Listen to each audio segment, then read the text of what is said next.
Je suis Christelle Célis, sorcière multicasquette, créatrice de Ma vie de sorcière et du Coven Initiation. Ici, pas de travail de surface, je t'invite à faire de la magie en invitant ton âme à agir, à regarder véritablement qui tu es, le monde qui t'entoure dans toutes ses formes et dimensions et créer ainsi ce que tu veux vivre. Seule ou accompagnée, je m'engage à vulgariser l'énergétique et la sorcellerie avec des conseils, des retours d'expérience et des outils de sorcière. Et si tu veux aller plus loin, je t'invite à cliquer dans la description de ce podcast sur le lien du Coven Initiation qui sera parfait pour toi si tu veux développer tes intuitions, enrichir tes savoirs exotériques, rencontrer des sorcières passionnées comme toi afin de connecter à cette magie unique que tu as en toi. Et c'est parti pour l'épisode du jour. Hello sorcière, bienvenue dans l'épisode du jour. Je suis Christelle Célis de Ma vie de sorcière et on va continuer notre petit voyage dans le chamanisme. Hier je t'ai fait une définition, du moins ma définition de qu'est-ce qu'était le chamanisme, sachant qu'il y a plusieurs pans du chamanisme, c'est comme la sorcellerie, c'est comme tout. Et donc il n'y a pas une seule version du chamanisme, il y en a tout plein, c'est pour ça que j'insiste bien sur le fait que c'était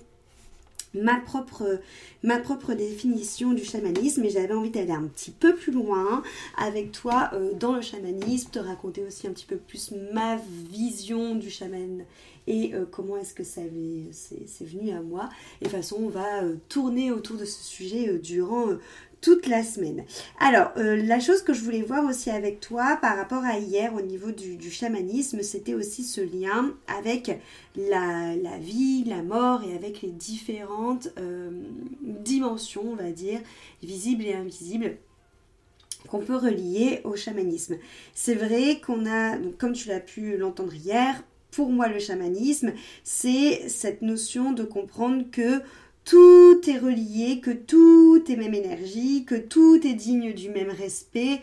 que tout est relié à cette même vie, à ce même prana, à ce même mana, à ce même ki, que ce soit les êtres humains, les végétaux, les minéraux, les animaux, voilà, qu'il y a vraiment cette notion-là et que tout est relié. Et en fait, c'est quelque chose qu'on va retrouver aussi énormément dans la vie et dans la mort au niveau du chamanisme. C'est de comprendre en fait que les deux sont forcément reliés, il ne peut pas avoir de mort sans vie et de vie sans mort, et que surtout, c'est relié à un cycle éternel et à un cycle, je dirais, naturel dans cette notion d'échange, un peu comme j'ai pu aussi te dire hier sur cette notion d'échange entre ce que la nature, ce que les animaux, ce que Pachamama va nous donner, et de voir ça vraiment comme un don, et que c'est à nous aussi d'avoir un échange envers elle avec justement des offrandes, avec des prières, avec des soins de guérison. Et c'est vraiment pareil dans cet échange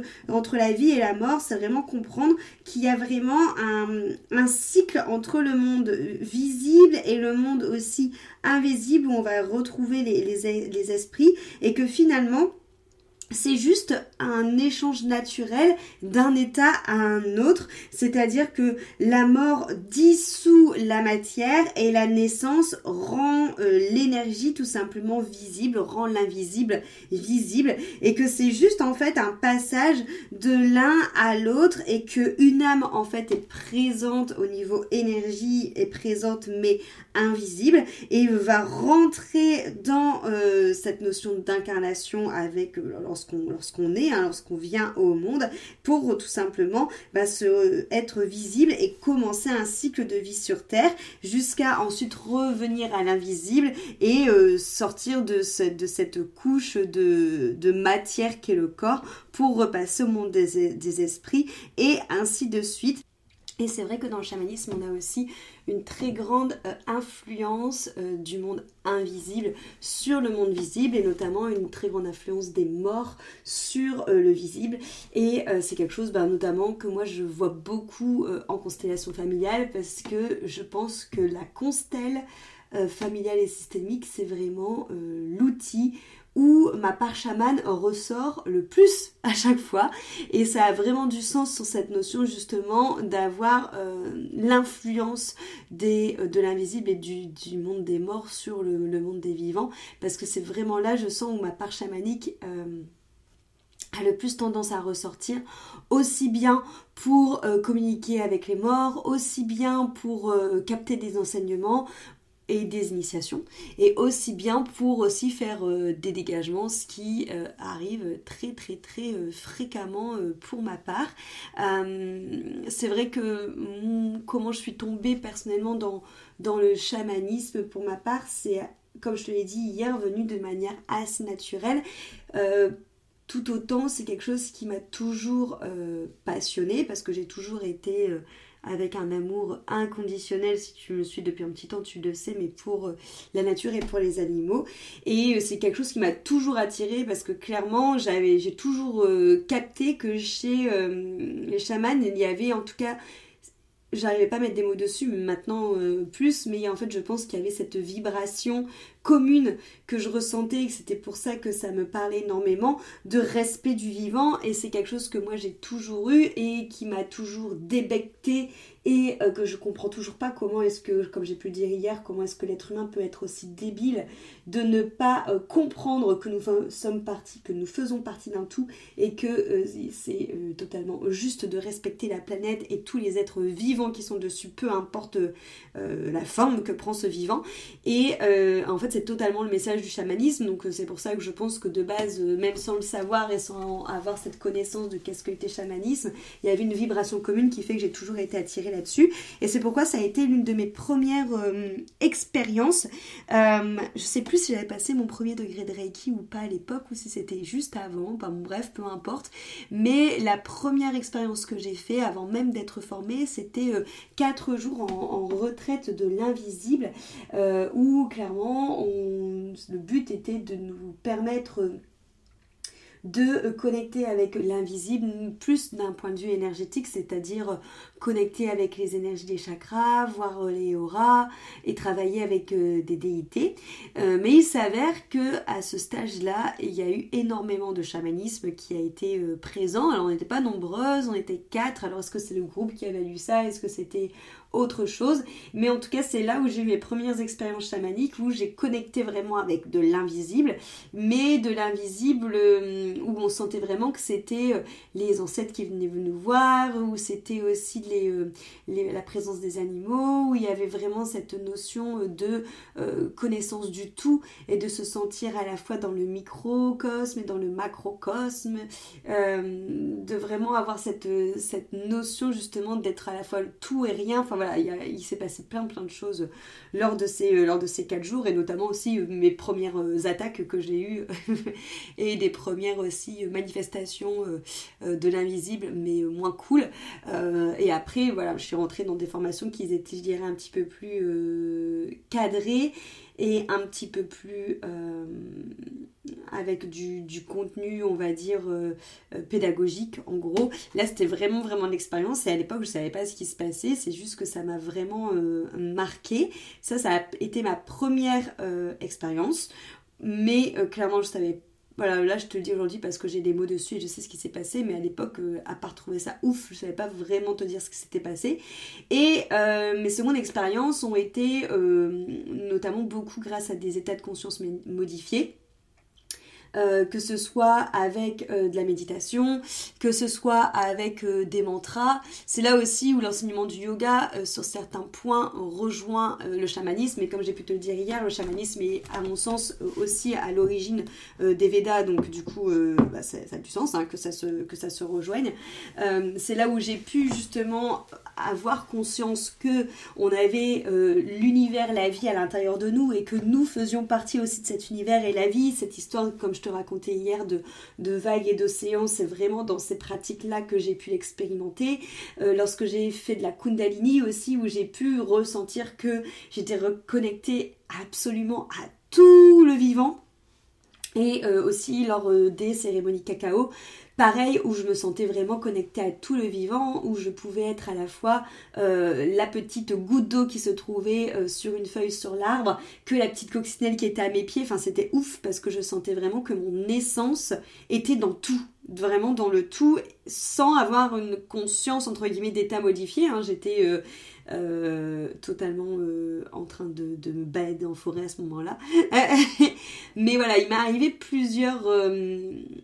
situations, que ce soit en étant juste en contact avec la nature, en ayant fait des cérémonies cacao, en ayant médité, en ayant fait des mantras, où j'ai ressenti vraiment cette connexion avec le tout, cette connexion de vie avec tout le vivant qui m'entoure, et où au-delà de sentir la connexion, je me sentais en fait dans toutes les particules de ce vivant. C'est assez étonnant à ressentir. Et ensuite ça m'est venu progressivement dans les rêves, et c'est là où du coup je voulais en parler avec toi. C'est vraiment comprendre aussi que dans le chamanisme, c'est comprendre que l'âme est une voyageuse. Et ok, comme j'ai pu là te parler juste avant, il y a les méditations qui permettent de voyager, il y a le fait aussi de tout simplement prendre du cacao par exemple, ou de partir en transe sur du tambour ou autre chose, mais les rêves sont avant tout le premier voyage que notre âme fait. Et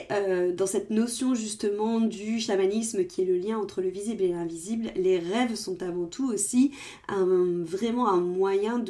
d'expérimenter le chamanisme et de tout simplement vivre les premiers grands voyages de notre âme, parce que finalement lorsqu'on dort, notre âme quitte notre corps pour voyager sans que ce soit relié à une mort, et va vraiment du coup laisser le corps physique se reposer pour aller voyager dans les mondes invisibles, pour aller rechercher des messages, pour aller chercher des guidances, pour laisser l'esprit s'amuser, vagabonder, être en cours de récréation, voilà, aller vraiment dans cette notion d'invisible, pendant que tout simplement notre corps physique se repose. C'est quelque chose que pareil, qui a été méga naturel chez moi, et c'est après avoir lu plusieurs rêves où je me suis rendu compte que tout le monde ne le faisait pas, et notamment la série sur Netflix qui est Mon Amie Adèle. Oui, c'est ça le titre de Mon Amie Adèle, où quand j'ai vu cette série, je me souviens, j'étais avec mon amoureux sur le canapé et je me suis dit mais tu sais pas le faire ça? Et il m'a dit bah non. J'ai dit mais tout le monde sait le faire, non? Il m'a dit bah non. Et pour moi c'était vraiment, je pense, alors du coup pour ceux qui n'ont pas vu cette série, je vous invite vraiment à la voir. Ça parle des rêves conscients, et c'est exactement aussi ce qu'on nous amène à travailler dans le chamanisme. Et pour moi, pour le coup, ça a toujours été quelque chose de très naturel chez moi, dans le sens où, comme je te dis, quand j'ai commencé à me rendre compte, il y a un livre aussi de Weber, si je dis pas de bêtises, qui s'appelle Le sixième sommeil qui en parle, où moi j'étais persuadée que tout le monde savait le faire, du coup. Mais en fait, pas du tout. En fait, l'idée c'est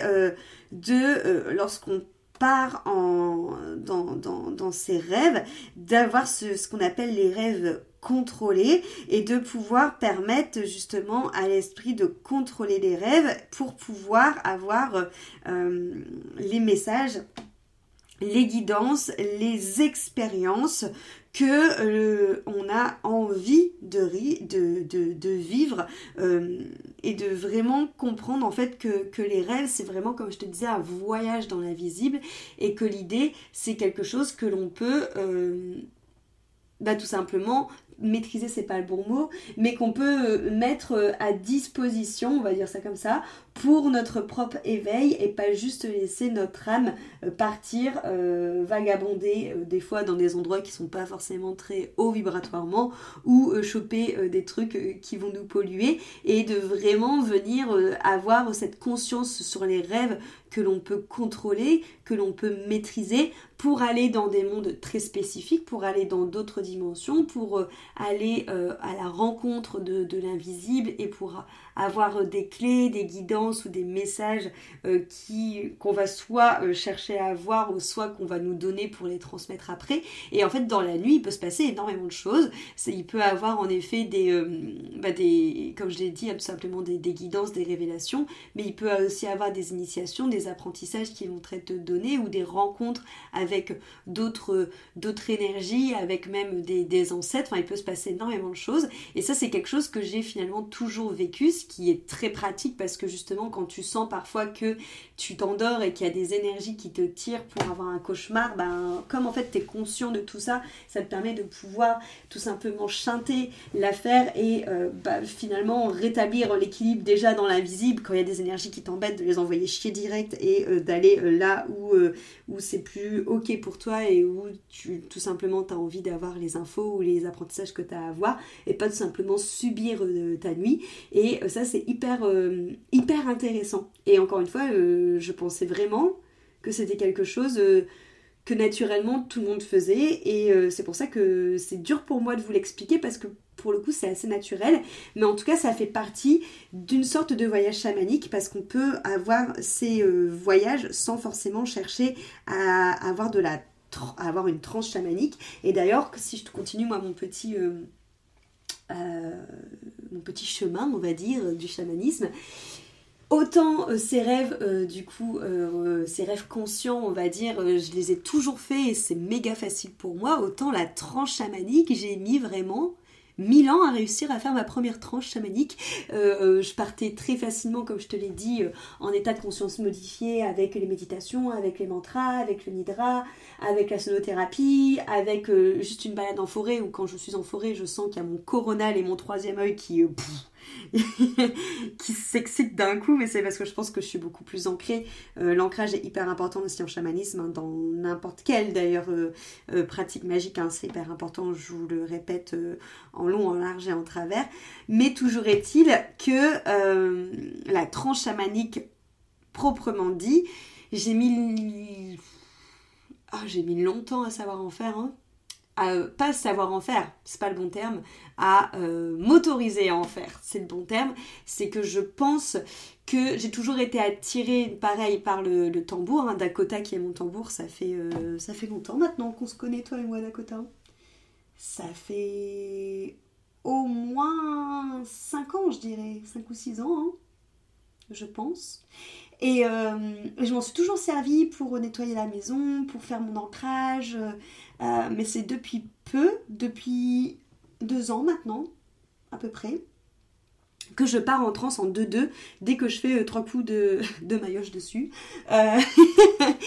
Et en fait, ça m'a demandé beaucoup de travail de lâcher prise parce que mon mental avait peur de partir en transe. Et ça m'a demandé beaucoup de travail de lâcher prise, ça m'a demandé beaucoup de reconnexion, notamment de guérison de ces parts de moi qui avaient pu partir en transe et où ça avait pu mal se passer. Et beaucoup de transformation pour pouvoir justement me permettre de récupérer cette part-là chamanique à l'intérieur de moi. Et c'est à partir de ce moment-là où j'ai canalisé mon dialecte chaman. Alors certains,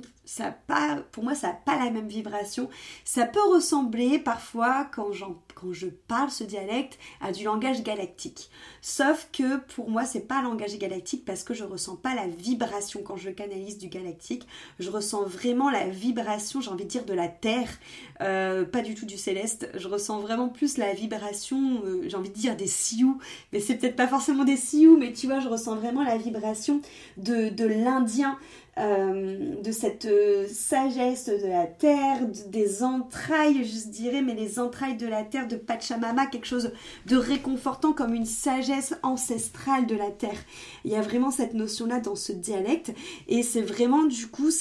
quand ça m'arrive, cet invisible justement, tu vois, on continue sur cette thématique d'aujourd'hui, hein, qui est ce voyage entre le visible et l'invisible qu'ont font les chamans. C'est vraiment cet invisible qui passe à l'intérieur de moi pour pouvoir être au service de la personne qui est en face de moi, de la nature, de l'environnement, de la communauté qui est en face de moi. C'est vraiment un dialecte qui vient à moi pour rétablir, je dirais, des fois l'harmonie, pour venir harmoniser un lieu, harmoniser non c'est pas le bon terme, harmoniser, rendre respect, rendre justice à la nature ou à la terre pour du nettoyage. C'est aussi un dialecte qui va venir à moi énormément pour des transmissions ancestrales de savoir qui doit être fait à la personne qui est en face de moi à ce moment-là, ou un dialecte qui va venir à moi pour tout ce qui est dégagement des énergies qui sont vraiment moches, on va dire ça comme terme, et qui me permet vraiment de pouvoir faire une sorte d'exorcisme, de dégagement de ces énergies très, très dark. En tout cas, voilà, c'est toujours cette notion que depuis que j'ai eu cette transe, il y a vraiment cette puissance invisible, cette puissance, je dirais, qui nous dépasse du vivant, qui vient passer à l'intérieur de moi, parce qu'en fait, en plus, clairement, je ne saurais pas te dire concrètement quand je parle ce dialecte-là ce que je raconte. Je sais juste te dire énergétiquement ce qui se passe et ce que ça dégage en termes d'énergie, mais concrètement parlant, je ne sais pas ce que je dis. Mais en tout cas, c'est quelque chose qui m'a été donné au fur et à mesure, tu vois, de mes expériences avec le chamanisme, et qui est dans cette notion de voyage et de lien entre le visible et l'invisible. Parce que c'est un point qui est très important aussi dans le chamanisme. Au-delà du lien entre tout le vivant et entre le respect pour tout le vivant, il y a vraiment ce lien aussi entre l'invisible et le visible. Et je sais que moi, en tout cas, mon tambour Dakota a vraiment été mon objet de pouvoir, on va dire ça comme ça, pour pouvoir connecter à cette sagesse-là, cette magie-là, on va poser ce mot-là, mais que ça a fonctionné seulement à partir du moment où j'ai décidé de laisser en fait pleinement d'être en fait l'instrument de la vie, de cette sagesse qui me dépasse totalement et où j'ai totalement choisi de lâcher prise. Et ça, encore une fois, c'est hyper important aussi de comprendre que le chaman, il est au service de la vie, au service du vivant, et c'est à partir du moment où j'ai compris ça que j'ai pu canaliser ce dialecte-là et que j'ai pu aussi recevoir depuis maintenant 2 ans énormément d'enseignements des animaux, donc on va retrouver des animaux totems du coup en chamanisme, et en tout cas, pour moi, Dakota, c'est vraiment lui qui me permet d'ouvrir cette porte avec, je dirais, la sagesse de ces enseignements, qui me permet de pouvoir appeler ce qu'on va appeler les animaux de pouvoir, les esprits de pouvoir, qui vont m'accompagner au plus juste dans ce que je dois faire pour ce pourquoi je suis là à ce moment où je fais le tambour. Et c'est plein de fois où par exemple je ressens vraiment l'énergie de tel ou tel animal qui rentre à l'intérieur de moi, que ce soit pour donner un enseignement ou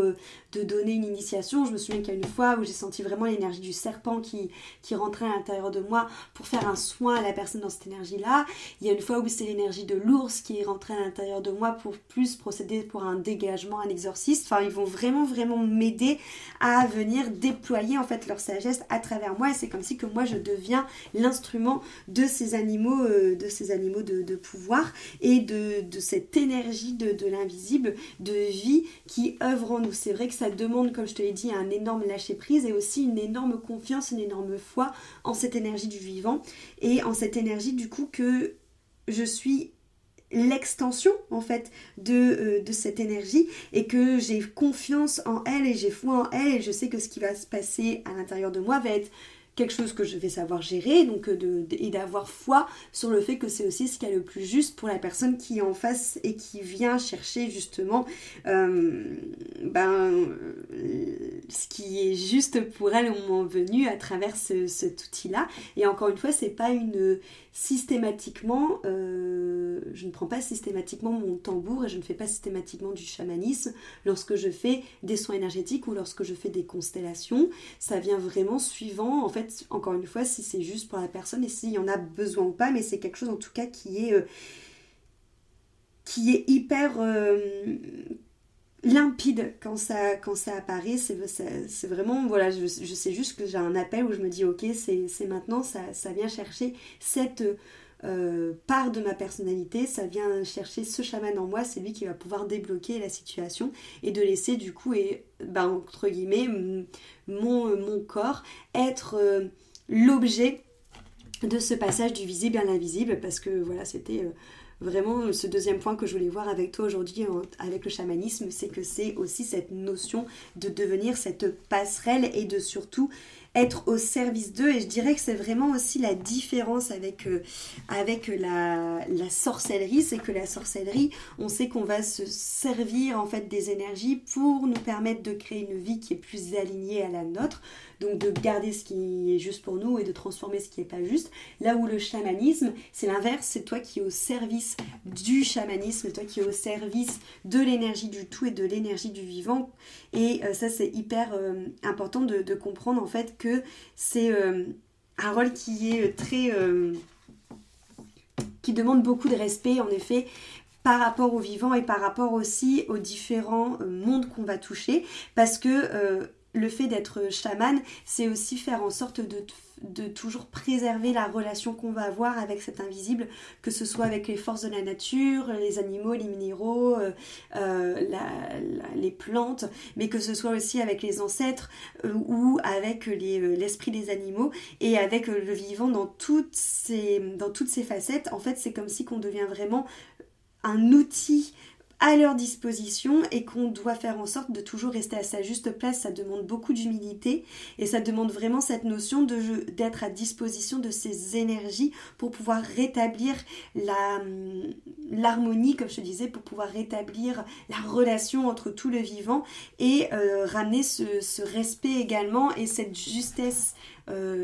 Et c'est là où je me dis en faisant ce podcast que je me rends compte que le côté harmonie, parce que j'ai une grosse partie de balance dans mon thème astral, est vraiment très importante pour moi quand je fais du chamanisme. C'est parce que c'est vraiment relié en fait à cette notion de chamanisme, de comprendre qu'on est juste finalement